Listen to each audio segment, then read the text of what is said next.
Colorectal cancer अपने आप में एक अलग विषय है।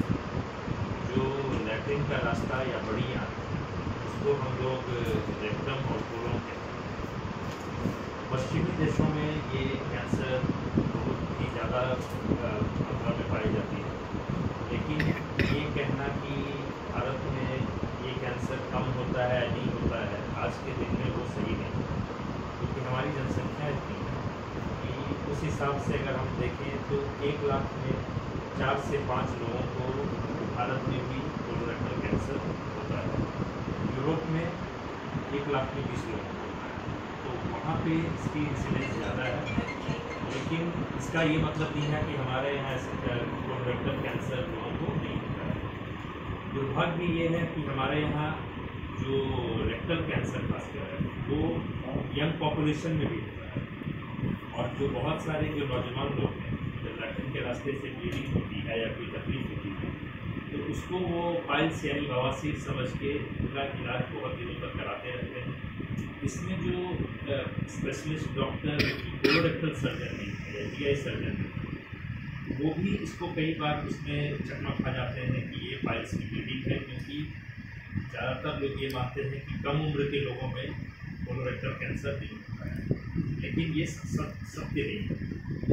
कोलोरेक्टल कैंसर आपके जो है 15 से 20 साल के बच्चों में भी हमने देखा है, खासकर बिहार की कंटेक्स्ट में अगर हम बात करें तो ये जो स्पेशलिटी है कोलोरेक्टल सर्जरी, वो कोलोरेक्टल कैंसर जो है उसकी इलाज करती है, और साथ साथ जो पाइल्स, फिशर, फिस्टुला या बड़ी आँख, छोटी आँख की कोई अन्य बीमारी जैसे इन्फ्लेमेटरी बाउल डिजीज का इलाज। होने के क्या कारण है, क्यों हो जाता है? इसके कई कारण हैं, जैसे कि जो वेस्टर्न कंट्री या इंडस्ट्रियलाइज नेशन है, वहाँ बोलते हैं कि लोग प्रोसेस्ड फूड ज़्यादा खाते हैं, तो उसकी वजह से जो है कि आंतों में जो अच्छी बैक्टीरिया है उनकी नंबर में कमी होती है। इसके अलावा जो लोग खासकर जो कोयले पे बना हुआ सामान, विदेशों में भी बारबेक्यू करके लोग खाते हैं, यानी कि कोयला के ऊपर सामान को, खाने का सामान, वो जब टेस्ट बड़ी आँख में जाती है तो उसको कार्सिनोजेन कहते हैं। जो तत्व कैंसर प्रोड्यूस करता है उसको जो है मेडिकल टर्म में कार्सिनोजेन कहते हैं। तो वो एक जो है कि कोयला से बना हुआ सामान जो रहता है उस पर खाना बनता है, तो उसको कार्सिनोजेन बोलते हैं। कई तरह की बीमारियां होती हैं, जेनेटिकली ही लोगों को कोलोरेक्टल कैंसर होता है, यानी कि अगर आपके परिवार में किसी को हुआ है तो ये चांस बढ़ जाती है कि अगले जनरेशन को सामान्य लोगों की अपेक्षा वो कैंसर होने की संभावना ज़्यादा है। कुछ और कंडीशन में अल्सरेटिव कोलाइटिस, क्रोन्स डिजीज ऐसे नाम, ये डिजीज़ अगर लोगों को सालों तक लगे तो उनमें भी रिस्क बढ़ जाता है कि कोलोरेक्टल कैंसर हो सकता है। खासकर खाने पीने में फल, साग, सब्जी की कमी, उसकी वजह से भी कोलोरेक्टल कैंसर की जो इंसिडेंस है वो बढ़ती है। लक्षण क्या है सर इसके? हो गया तो क्या करें? लक्षण पे बात करते हैं। कोलोरेक्टल कैंसर का लक्षण है कि मल द्वार से रक्त का स्राव होना। उसके बाद जो है कि सबसे इम्पोर्टेंट चीज़ है कि लैट्रिन में बदलाव आना। जैसे कुछ लोग बोलते हैं कि डॉक्टर साहब कुछ दिन तक कब्जियत रहता है, फिर उसके बाद डायरिया शुरू होता है, यानी पेट खराब रहता है।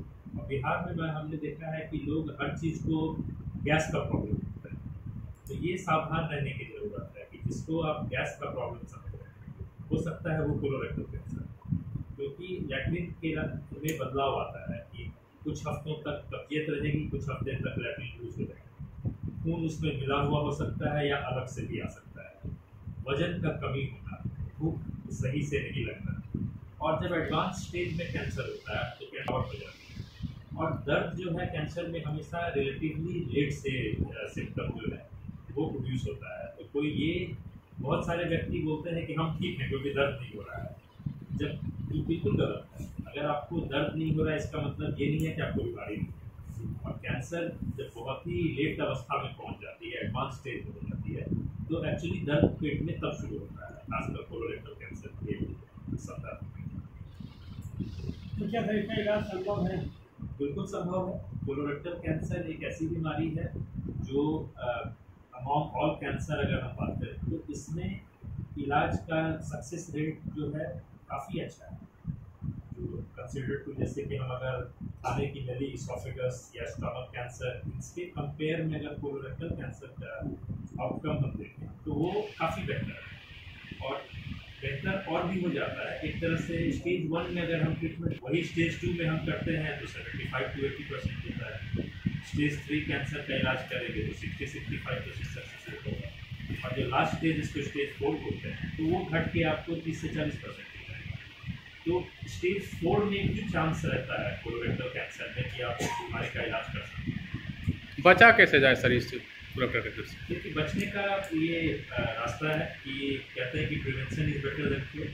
तो पहले है कि लाइफस्टाइल में सुधारना, क्योंकि खाने में फल साग सब्जी का उपयोग जो है ज़्यादा से ज़्यादा करना चाहिए, ताकि आप जो है उसको लैट्रिन को निकालने में ज़्यादा मेहनत नहीं करना पड़ता। और उसके अलावा है कि आप जैसे कुछ एविडेंस आए थे कि एस्पिरिन दवाई लेने से कोलोरेक्टल कैंसर में कमी आती है, लेकिन ये पूरी तरह से भी हर स्टडी में सिद्ध नहीं हुआ है, इसलिए हम लोग रिकमेंड नहीं करते हैं कि हेल्दी लोगों को कि आपको एस्पिरिन खाना चाहिए।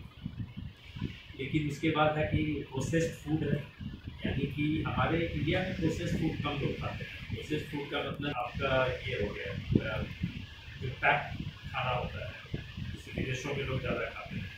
उसके बाद जंक फूड वगैरह हो गया, पिज़्ज़ा बर्गर, ये सब टाइप की चीज़ें। तो इन सब चीज़ खाने से जो है कोलोरेक्टल कैंसर जो है बढ़ता है। लेकिन हमारा इंडियन खाना जो घर में लोग कुक करके बनाते हैं, जिसमें फाइबर्स की मात्रा ज़्यादा होती है, तो उससे कैंसर में बचाव होता है। उसके बाद अगर आपके परिवार में किसी को अगर बीमारी कैंसर की बड़ी संभावित रही हो तो आप अपना भी रूटीन चेकअप कराएं। जैसे कि कोलोनोस्कोपी एक टेस्ट है कि अगर आपके परिवार में किसी को 60 साल की उम्र में या उससे कम उम्र में कोलोरेक्टल कैंसर हुआ है तो उस परिवार के व्यक्ति, सभी व्यक्तियों का जो भी ब्लड रिलेटेड है, उनका जेनेटिक टेस्ट होना, सर्वेलेंस कोलोनोस्कोपी, यानी कि कोलोनोस्कोपी करके जांच करना चाहिए। आपको दिक्कत है या नहीं है उससे फर्क नहीं पड़ता है, लेकिन अगर आप एक सर्टेन एज ग्रुप में हैं तो आप में वो रिस्क है। तो इस तरह से आप